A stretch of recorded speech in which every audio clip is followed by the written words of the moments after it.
Hey guys, कैसे हैं आप लोग सभी? Hope you are all doing good. So today will be start with our fourth class of Hobbes on rights and freedom, religion and women and family. तो let's start. So Hobbes का जो rights के ऊपर और freedom के ऊपर views हैं वो हम डिस्कस करेंगे. तो बेसिकली यहाँ पे तीन चार चीज़ें हॉब्स कहते हैं कि भैया जो फ्रीडम है वो प्राइवेट परस्यूट ऑफ इंडिविजुअल है और उसमें स्टेट की अथॉरिटी के अंदर में रहकर ही आपको अपनी फ्रीडम को इंजॉय करना चाहिए, ना कि उसको कर्टेल करते हुए, ना कि उसको बिना मानते हुए आपको उसको इंजॉय करना चाहिए. अगर otherwise you will be punished. ठीक है. Citizen is free to do whatever whatsoever has not commanded. Basically इसमें सिंपली एक एग्जांपल आता है कि बिटकॉइन जब तक हम इस्तेमाल कर रहे हैं क्योंकि उसमें गवर्नमेंट ने अब तक कोई लॉ नहीं बनाया, बट जब तक ही आप उसको इंजॉय कर सकते हो, जब तक कोई गवर्नमेंट उसके ऊपर रूल ना बना दे कि भैया आप ऐसा नहीं कर सकते हो. थर्ड पॉइंट ये कहता है हॉब्स की फंडामेंटल राइट से हॉब्स को बड़ी चिंता है या फिर बड़ी टेंशन है उसको, क्योंकि फंडामेंटल राइट्स बेसिकली कहीं ना कहीं स्टेट को दरकिनार करते हुए इंडिविजुअल को इम्पोर्टेंस देता है, और इंडिविजुअल को इम्पोर्टेंस देते देते उनकी फ्रीडम को और उनके राइट्स को एक्सटेंड करता है, जिसकी वजह से स्टेट जो एक बैकफुट पे जाता है, स्टेट को इम्पोर्टेंस नहीं मिलती है, जिसकी वजह से कहीं ना कहीं गवर्नमेंट की जो अथॉरिटी है, पावर है, उसको कर्टेल कर दिया जाता है just because of fundamental rights. And fundamental rights क्या है? Just because it's legal rights and it is provided by the constitution itself. Command of sovereign can not anal.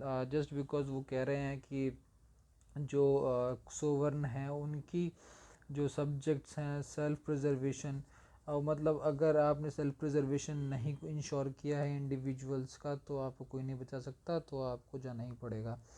Undue interference नहीं कर सकते किसी की भी प्राइवेट स्फीयर में.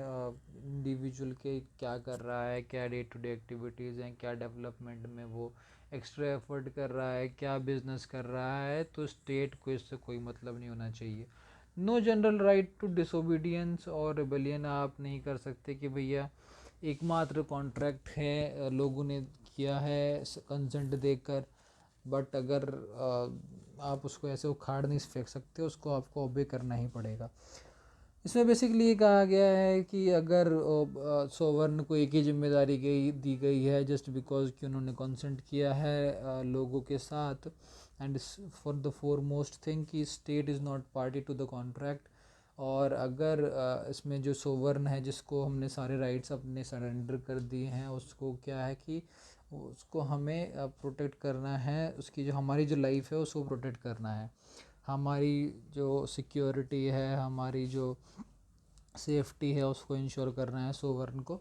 तो ये लुक आफ्टर करना है सोवर्न को. अगर वो फेल हो जाता है इस चीज़ में तो देन एक कहीं ना कहीं उसकी अथॉरिटी को चेक हो जाएगा और रिबेलियन कहीं ना कहीं एक उठेगा और उखाड़ फेंकेगा उसकी जो अथॉरिटी को. बट अगर फिर वही कि अगर ऐसा होता है तो then we will again go back to state of nature, जहाँ पे brutish, nasty, selfish, self interest, power seeking, hunger, ये सब चीज़ें हैं, और जो कि हॉब्स की सबसे बड़ी चिंता है. That's why he wanted to say कि भैया ऐसा नहीं होना चाहिए और स्टेट ऑफ नेचर में हम लोगों को नहीं जाना है. और दैट इज़ वाई कि भाई सबकी सेफ्टी और सिक्योरिटी को इंश्योर करना है सोवन को. हॉब्स रिलीजन के बारे में क्या सोचता है, तो उसने हमें दो तीन चार पॉइंट्स बताया. उसने बोला कि भैया फ्रीडम आप अपनी अपनी जैसे जैसे आपको रिलीजन करना है ऐसे प्रोपोगेट करने में स्टेट का कोई इंटरफियरेंस नहीं होना चाहिए कि भैया आपको कैसे क्या करनी है पूजा, तो उनका उसमें कोई मतलब नहीं है. Practice of religion and propagation जैसे मैंने बताया कोई मतलब नहीं है. For Hobbes it's better to serve a tyrant for peace than die a violent death. So one is allowed to play with religious sensibilities of subjects. यानी कि इसमें कुछ मैं एक फर्दर पॉइंट यहाँ पे ऐड करना चाहता हूँ कि हॉब्स ये चाहता है कि भैया ठीक है, आपको प्रोपोगेशन की पूरी इजाज़त है, आपको बिलीफ की पूरी इजाज़त है, जो भी आप रिलीजन को फॉलो करना चाहते हो, बट जो चर्च है उसको कहीं ना कहीं सबॉर्डिनेशन में रहना पड़ेगा सोवर्न के. वो कहीं ना कहीं मिडीवल इरा की जो थॉट था कि भाई चर्च और स्टेट एकदम बिल्कुल कोऑर्डिनेशन में एकदम बिल्कुल साथ के साथ काम करेंगे, दोनों के ऊपर इक्वल, मतलब दोनों के पास पावर होगी, वो दोनों की इक्वल लेजिटिमेट कर देंगे अथॉरिटी को। तो इस तरीके से यहाँ पे नहीं है, बल्कि तभी हम हॉब्स को बोलते हैं कि वो एक मॉडर्न थिंकर हैं।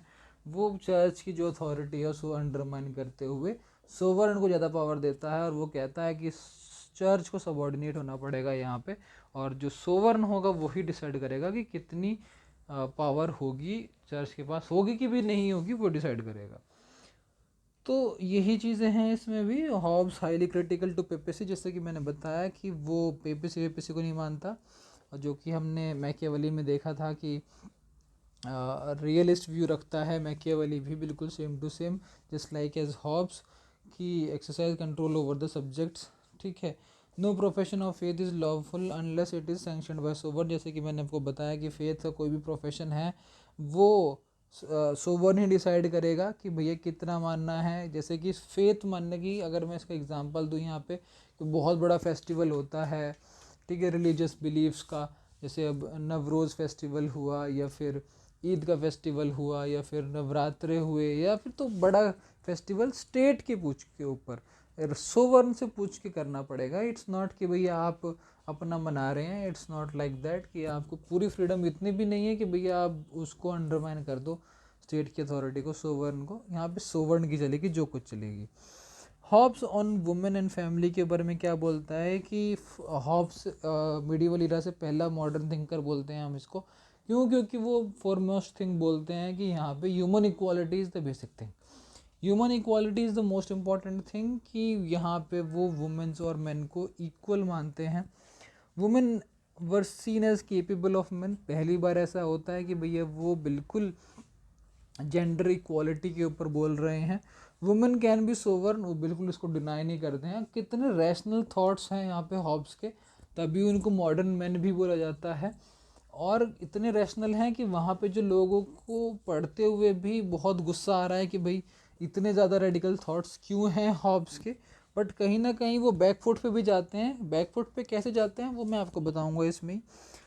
Maternal natural right in state of nature, वो ये भी तक बोल देते हैं कि जो स्टेट ऑफ नेचर है उसमें जो मैन के पास जो राइट्स हैं वो मेटरनल से आए हैं, ठीक है, उनकी मम्मा से आए हैं। Family is an artificial institution, ठीक है, ये सब मानना है हॉब्स का, और it is based on consent. इसमें ये भी बोलते हैं कि father who was founded the societies and which is wiser courageous and fit to rule. वो इन्होंने क्यों बोला? क्योंकि अब तक सारे ही थॉट्स उन्होंने रेडिकल दे दिए हैं, तो कहीं ना कहीं एक स्टेट को बचाने के लिए, एक सोवर्ण को बचाने के लिए, कहीं ना कहीं लड़ाई ना हो जाए आपस में मेन एंड वुमेन में, स्टेट को फॉर्मेशन ही डिले हो जाए, तो इसको बचाने के लिए कहीं ना कहीं वो एक ये थॉट भी डाल देते हैं कि भाई father is much wiser, father is courageous, he is only fit to rule. तो कहीं ना कहीं रेडिकल थॉट्स में वो ये भी कोशिश करते हैं कि भाई इतना भी रेडिकल ना हो जाऊँ कि कहीं मैं डिस्कार्ड हो जाऊँ सोसाइटी से, ठीक है। हॉब्स मॉडर्न थिंकर होता है, जैसे मैंने बताया आपको। क्यों मॉडर्न है उसके कुछ एग्जांपल्स यहाँ पे मैंने नोट डाउन किए हैं। जस्ट लाइक कि आइडिया ऑफ ह्यूमन इक्वालिटी पहले कभी नहीं कहा गया है, कि मिडिवल एरा में हमने देखा है। Protection of rights to self preservation, most important thing बोलता है यहाँ पे हॉब्स की। सोवर्ण की फॉरमोस्ट ड्यूटी यही है कि भैया हर एक इंडिविजुअल की वो लाइफ इंश्योर कर सके, प्रोटेक्ट कर सके, सेफ्टी प्रोवाइड कर सके, सिक्योरिटी प्रोवाइड कर सके, ठीक है। आगे थर्ड पॉइंट वो बोलता है कि idea of rule of law, rule of law होना चाहिए बेसिकली, जो सोवर्ण जो बोलेगा उसी को ही आपको फॉलो करना है, उसी को ओबीडियंट रहना है, उसी के लिए आपको ओबीडियंस शो करना है। जो भी वो बोलेगा इट इज़ लाइक पत्थर की लकीर है, ठीक है, उसी को ही फॉलो करना है आपको, just because he is an absolute monarch, ठीक है। तो वो ये पुट फोर्थ करता है कि रूल ऑफ लॉ होना चाहिए। थ्योरी ऑफ सोवर्निटी प्रोवाइड करता है एक स्टेट को कि भैया स्टेट की एक टेरिटरी बाउंड्री है, उसमें कुछ लोग हैं जो कि रूल्स के बेस्ड के ऊपर अपना फंक्शन कर रहे हैं, तो कहीं ना कहीं थ्योरी ऑफ सोवर्निटी भी पुट फॉर्थ करते हैं। आइडिया ऑफ कंसेंट को लेके आते हैं कॉन्ट्रैक्ट के लिए। राइट टू लाइफ इंश्योर करवाता है सोवर्ण से। सिक्योरिटी डिलेमा कहीं ना कहीं एक थॉट निकल के आता है, एक आइडिया निकल के आता है हॉब्स की, जब हम तो पॉलिटिकल थॉट पढ़ते हैं कि भैया सिक्योरिटी डिलेमा है, क्योंकि अगर आप सोवरन प्रोवाइड नहीं कर पाता है इंडिविजुअल को कि मैं आपकी सिक्योरिटी प्रोवाइड करवाऊंगा, मैं आपकी लाइफ इंश्योर करवाऊंगा, मैं आपकी सेफ्टी इंश्योर करवाऊंगा, ठीक है। अगर वो नहीं होता है तो then go back to state of nature. तो कहीं ना कहीं जो सिक्योरिटी डिलेमा है वो कहीं ना कहीं होता है। हम जब थॉट्स पढ़ते हैं लॉक हॉब्स के, थियोरी ऑफ रियलिज्म भी कहीं ना कहीं इसमें शो होता है कि भैया अगर सोवर्न फेल हो जाता है तो किस तरीके से सिचुएशन हाँ ख़राब हो जाती हैं। और इट्स अ रियल फैक्ट कि भाई अगर फिर मार धाड़ और many things we will have seen in Hobbes' thought. So thank you very much and have an awesome day. Hope you do understand what I have just said it to you. So please feel free and comment down below if you have any doubt.